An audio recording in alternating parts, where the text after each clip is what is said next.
மறுநாள் இயேசு கலிலேயாவுக்கு செல்ல விரும்பினார். அப்பொழுது அவர் பிலிப்பை கண்டு என்னை பின்தொடர்ந்து வா என கூறினார். யோவான் 1 அதிகாரம் 43வது வசனம். இன்றைக்கு தூய பிலிப்பு அவர்களுடைய திருநாளாயிருக்குது.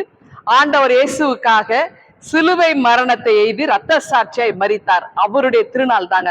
மே மாதம் 3ஆம் தேதி இது கொண்டாடப்படுகிறது. அதாவது நாளைக்கு இதை கொண்டாட போறோம். இன்னைக்கு பார்த்தீங்கன்னா இவர் யார் அப்படின்னா, கலிலேயா பகுதியில் இருக்க அந்த பெத்சாய்தா அப்படின்னு சொல்லக்கூடிய ஒரு அழகான ஒரு ஊரை சார்ந்தவர். இவர் ஆண்டவர் ஒரு முறை பேதுருவையும் அந்திரேயவும் தம்முடைய சீடராக அழைத்தார்ல. அதன் பிறகு இவர் அழைக்கிறார். பிலிப்பு அழைத்தோட பிலிப்பும் ஆண்டவருடைய அழைப்புக்கு உகந்தவராய் அப்படியே கீழ்ப்படிந்து இயேசுக்கு பின்னாடி வரார். இவர் சிறந்த ஒரு அருமையான ஒரு மனிதர். அதாவது ஆண்டவருக்கு இயேசுவுக்கு மனசுல இவருக்கு என்ன பண்றது அப்படியே பட்டுன்னு பேசிடுவார். ஐயா ஆண்டவர் இடத்துல இப்படி பேசுறமே அப்படிலாம் அவருக்கு தோணாது. அத ரொம்ப வெகுளித்தனமா இருந்திருப்பார். எப்படின்னாக்கா, ஒரு முறை ஆண்டவர் இந்த 5 அப்பம் 2 மீன் எல்லாருக்கும் பகிர்ந்து அளித்தார் இல்லையா, அந்த நிகழ்வுல இவர் சொல்லும் போது சொல்றாரு, ஆண்டவர் சொல்றாரு சீடரத்துல போய் உங்களுக்கு எல்லாம் உணவு கொடுங்க அப்படின்னு கேட்கும்போது இவருக்கு சொல்றாரு, எங்க போறது, எங்க கிட்ட பணம் இல்ல, 200 தினாரியத்துக்கு கூட வாங்கினாலும் இருக்காது.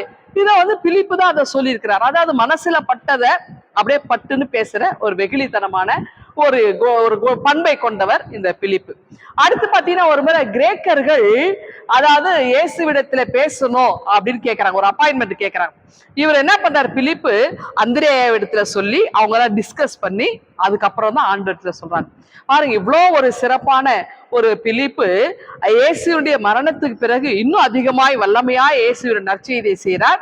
இவர் தன்னுடைய 2 பெண் பிள்ளைகள் அவருக்கு, அவங்க 2 பேரையும் கூட்டி ஹிராபோலிஸ் அப்படின்னு சொல்லக்கூடிய ஒரு இடத்துல போயிட்டு திருப்பணி ஆற்றுறாங்க.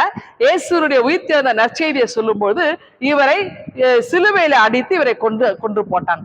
இயேசுவுக்காக சிலுவை சாவையேற்று மரித்த பிலிப்பை போல நாமும் ஆண்டவர் இயேசுவுக்காக என்னாலும் சாட்சிகளா வாழ்னாங்க. இந்த சிந்தனையோடு இந்த நாளை நீங்க தோங்குங்க. ஆண்டவர் உங்களை ஆசீர்வதிப்பாராக. ஆமேன். எங்கள் அன்பின் ஆண்டவரே, தூய பிலிப்பு அவருடைய வாழ்வுக்காய் துதிக்கிறோம். ஆண்டவர் இயேசுவை போல நாங்களும் என்னாலும் வாழ்வதற்கு எங்களை நீர் எடுத்து பயன்படுத்தும். மீட்பர் இயேசுவை வேண்டிக் கொள்கிறோம் எங்கள் அன்பின் கடவுளே. ஆமென்.